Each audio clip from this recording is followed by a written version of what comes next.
আজ থেকে ২৩০০ বছর আগের একটি ঘটনা, যে ঘটনাটি বেশ চমকপ্রদ। কারণ প্লেটো এই কথাটি যখন লিখেছিলেন আরকি, সেখানে তিনি বলছেন যে, আটলান্টিস নামে একটি সভ্যতার কথা, যে সভ্যতাটি হঠাৎ করে তুষার যুগের পরবর্তী সময়ে, একদম তুষার যুগের মানে ইয়াঙ্গার ড্রায়ার্সের পরবর্তী সময়ে হঠাৎ করে খুব দ্রুত, মানে হয় সম্ভবত এক রাতে কি কয়েক দিনের মধ্যে সম্পূর্ণ ধ্বংসপ্রাপ্ত হয়েছে একটি প্লাবনের মাধ্যমে।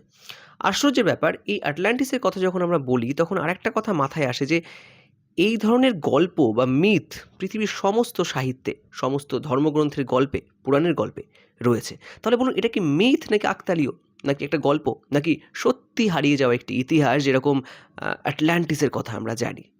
সত্যি এটা ছিল আমাদের চোখের সামনে, বা আ ইতিহাসের সামনে, কিন্তু হঠাৎ করে ধ্বংস হয়ে যায়। আর সেই গল্পটি সমস্ত জায়গায় একই গল্প, সেই প্লাবনের গল্প ঘুরে ফিরে আসে। কেন? এটা কি কাকতালীয় নাকি সম্পূর্ণ কাল্পনিক একটি ঘটনা?